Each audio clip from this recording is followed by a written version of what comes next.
I still remember the feeling of it, the cold knot in my stomach. She stood there, right on my doorstep, a suitcase at her feet, makeup smudged, looking like her world had just imploded. And I was just about to close an $800,000 deal that would change everything for my company. Talk about ironic timing, right? Chloe, my ex, the woman who'd told me 2 years earlier that we were better as friends because I wasn't ambitious enough, was back. She looked utterly devastated, muttering something about a horrible mistake. What she didn't know, what she couldn't know, was that the guy she'd walked out on was long gone. The guy standing here now, the one whose phone was about to ring with congratulations, wasn't looking for a second chance. He was just trying to keep the door from hitting her on the way out. But to truly understand that moment, to grasp the sheer audacity of it all, we need to go back a little.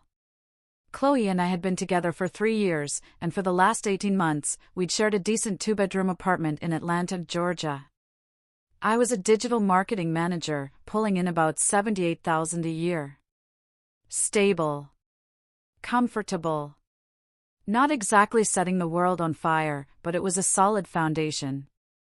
Chloe, on the other hand, worked part-time at a boutique, maybe $26,000 a year.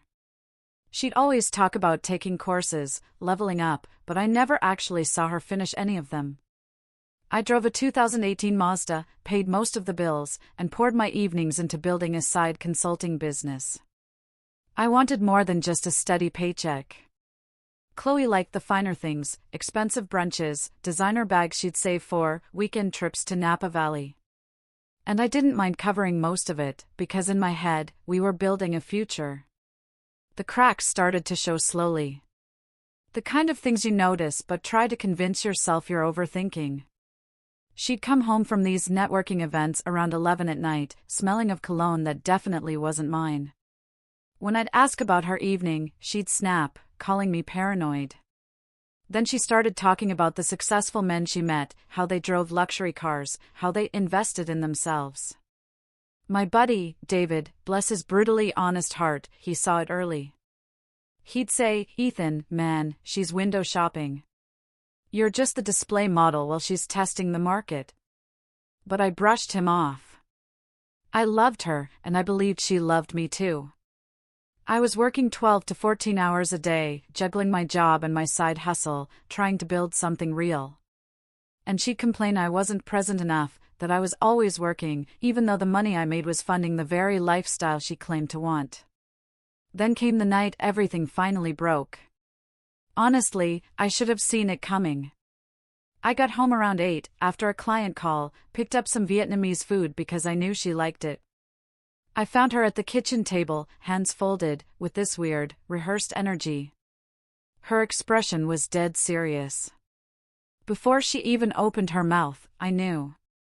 This was planned. "Ethan, we need to talk," she started. I just set the food down and sat across from her. She launched into this speech about how she'd been doing a lot of thinking, how we wanted different things. She said I was safe and stable, but she needed someone who matched her ambition, someone who could provide the lifestyle she deserved without worrying about money. Then it came, the line I'll never forget. She looked me dead in the eye and said, "I think we're better as friends." Like she was doing me some kind of favor. I just sat there for a second, the words echoing. And then it hit me, something that probably should have clicked months ago. She wasn't leaving because we weren't compatible.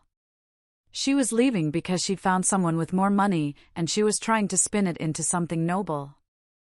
I could have argued. I could have begged her to reconsider, promise to work less, or make more, or whatever. But instead, I just said, "Okay. If that's what you want." She blinked at me, her face shifting from serious to confused, then almost angry. She clearly expected me to fight for her, to break down, to give her that dramatic movie moment where the guy realizes what he's losing. Instead, I calmly asked if she needed help packing, or if she had somewhere to go tonight. It was like we were discussing a work project. She mumbled something about staying with a friend and coming back for her stuff over the weekend. I just told her that was fine, I'd make sure I wasn't home so it wouldn't be awkward. The confusion on her face deepened, maybe frustration, maybe disappointment. She grabbed her pre-packed suitcase from the bedroom and left without another word. I sat there in the quiet apartment, the Vietnamese food getting cold. Instead of sadness, I felt this weird sense of relief, like a weight I hadn't even realized I was carrying had just lifted. That night, I opened a spreadsheet. I calculated exactly how much I'd been spending on her every month: rent, food, entertainment, trips. It was about $1,400. $1,400 that would now stay in my pocket. Money I could invest back into my business. The next morning, I went to work like nothing had happened. Because honestly, nothing had really changed, except I didn't have to pretend anymore. David called at lunch, asking how I was doing. I told him I was fine. He seemed more confused by that than anything else. He kept waiting for me to have some breakdown, to show up drunk and angry, but it never came. Instead, I threw myself into my work, both my day job and my consulting business. Within 2 weeks, I landed my first major client, a $15,000 project. That would have been impossible to focus on if Chloe had still been around, demanding my attention. I remember sitting at my desk after I closed that deal, looking at the contract, and thinking, losing her might genuinely be the best financial decision of my life, even if I didn't make it on purpose. She texted a few times in those first weeks, asking how I was, hoping we could still be friends, just like she'd suggested. I kept my responses short and polite, the way you'd respond to a coworker you barely know. "I'm good. Hope you're well," was about as much as she'd get. I could tell from the way she kept trying to extend the conversations that this wasn't what she expected either. David would show me her Instagram sometimes, pictures of her at fancy restaurants, designer bags, a new guy's arm around her shoulder in every third post, clearly showing off her upgraded life. I didn't follow her anymore. Didn't check up on her. Didn't care, because I was too busy building something real, something that was mine, something nobody could take away by deciding I wasn't ambitious enough. The first time I actually saw Chloe's new life, David sent me a screenshot with the caption, "Bro, check out your upgrade." It was her at some rooftop restaurant, champagne glass in hand, leaning against a guy in a tailored suit who looked like he'd stepped out of a finance bro starter pack. Designer watch, perfect hair, that confident smirk that screams, "I have money and I want you to know it." The caption was something about finally being treated right, with a bunch of hashtags about luxury lifestyle and knowing your worth. I looked at it for maybe 5 seconds, sent David a thumbs up, and went back to my proposal. I had a deadline, and her validation posts weren't paying my bills. The guy's name was Julian Hayes. I only knew that because mutual friends couldn't help themselves from filling me in on all the details I never asked for.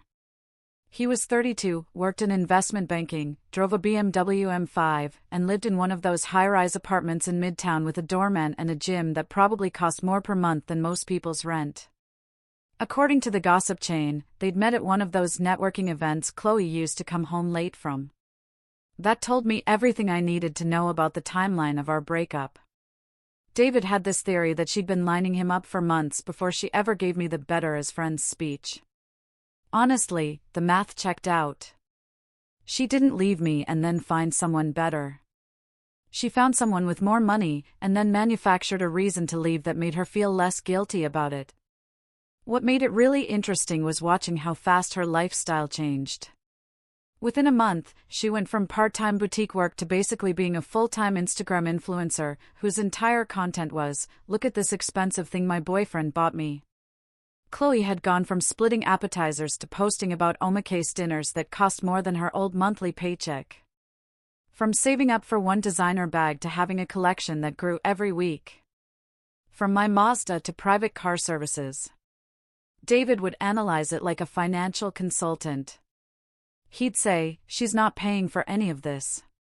She's just traded one ATM for a bigger one." And he wasn't wrong. She'd found exactly what she said she wanted, someone who could provide that lifestyle without her having to think about money. And based on her posts, she was living her best life. Meanwhile, my side business was actually taking off in ways I hadn't expected. that $15,000 client turned into 3 more referrals. Suddenly, I was pulling in $8,000 to $12,000 per project, on top of my salary. I was working insane hours, sometimes 14-hour days. But the difference was, nobody was complaining that I wasn't present enough or that I prioritized work over spending money on expensive brunches. I had freedom for the first time in years. Freedom to build something without someone constantly measuring my worth against other men's bank accounts. My apartment stayed clean. My fridge had actual food instead of expensive takeout containers. And that $1,400 a month I wasn't spending on someone else's lifestyle was going straight into business investments and savings. About 3 months after the breakup, Chloe started reaching out again, but it was subtle at first. The kind of thing you could almost convince yourself was innocent. She'd send texts late at night, saying she missed our conversations, or she'd share some memory about a place we used to go, with a remember when attached. I kept my responses the way I'd kept them from the start, short, polite, completely devoid of emotional investment. Yeah, that was nice, or hope you're doing well, and nothing more. I wasn't being mean. I wasn't being cold. I was just treating her exactly like what she said she wanted to be, a friend. And apparently, that wasn't sitting right with her, because the messages kept getting more frequent and more pointed.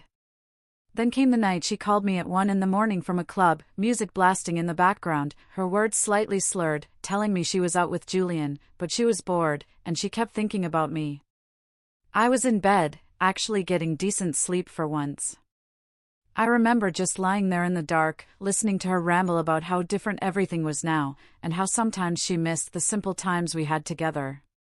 When she finally paused for breath, I told her she should probably go back to her date, and that I hoped she had a good night. Then I hung up before she could respond. David thought it was hilarious when I told him the next day.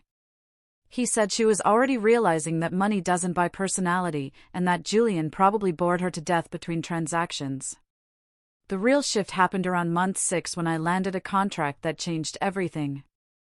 A company wanted me to handle their entire digital marketing strategy, $80,000 up front, plus bonuses tied to performance, and they wanted to discuss bringing me on retainer for the next year.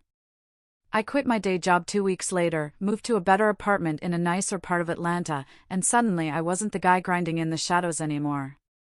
I was the guy other people in my industry were talking about. My income basically tripled overnight. For the first time since the breakup, I actually felt like I was building the life I'd always wanted, instead of just surviving and trying to prove something to someone who didn't care. That's when Chloe started showing up places I'd go. It was too frequent to be coincidence. I'd be at a coffee shop I'd never been to before, and she'd walk in 10 minutes later, acting surprised to see me. Or I'd be at a networking event, and she'd appear with Julian, making sure to stop by and chat like we were old friends catching up. She'd compliment my new watch, my new clothes, ask about work in a way that felt like she was fishing for information about how much I was making. Julian would stand there looking bored, checking his phone, while she found reasons to extend the conversation. And I'd keep everything surface level and polite before excusing myself to talk to literally anyone else. David started calling her a financial stalker. And honestly, it wasn't far off. The most obvious incident was when she somehow found out which gym I joined and suddenly had a membership there, too. Showing up during the exact times I usually worked out. I'd see her on the treadmill facing the weight section where I'd be, or she'd coincidentally need to use the machine right next to mine, always starting conversations about how crazy it was that we both ended up at the same place. After the 3rd time in 1 week, I switched gyms entirely, didn't tell anyone which one, and paid extra for a membership across town just to avoid the awkwardness. When David asked why I switched, I told him the truth. She was hunting for proximity, and I wasn't interested in being anyone's backup plan or curiosity.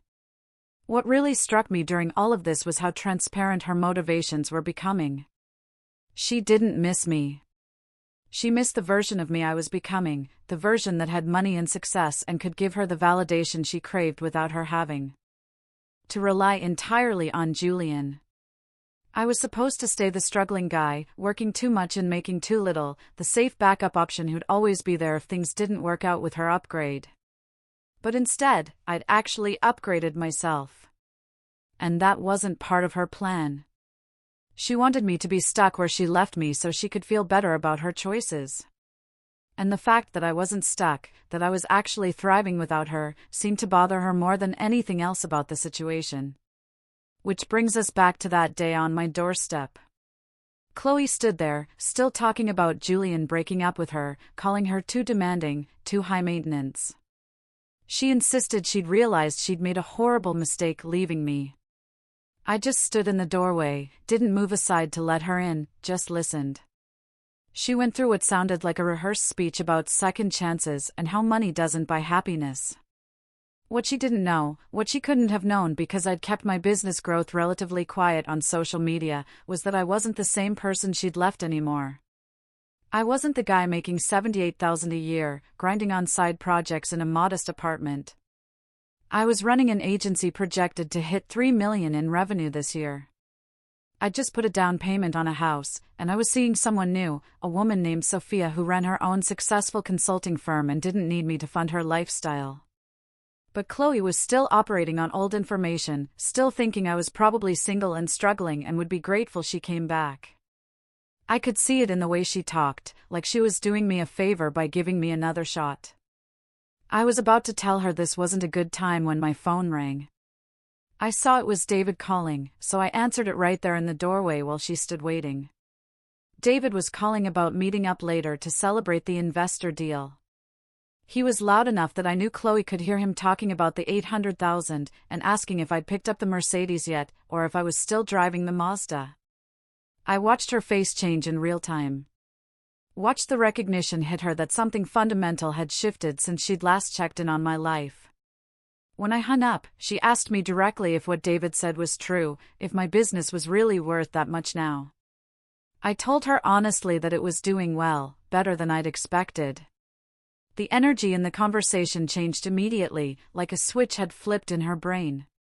Suddenly, she wasn't the apologetic ex-girlfriend seeking forgiveness. She was practically vibrating with this manic energy, talking about how she'd always believed in me, and how she knew I'd be successful, and how we could be so good together now that we were both in better places. She started touching my arm, leaning in closer, saying things about how Julian never really understood her the way I did, and how money didn't matter to her anymore because she'd learned what was really important. I just stood there watching this performance, this complete transformation from sad and desperate to calculated and opportunistic. And I realized she hadn't learned anything at all. She hadn't learned that money doesn't matter. She just learned that I had more of it now. And that made me valuable again in her eyes.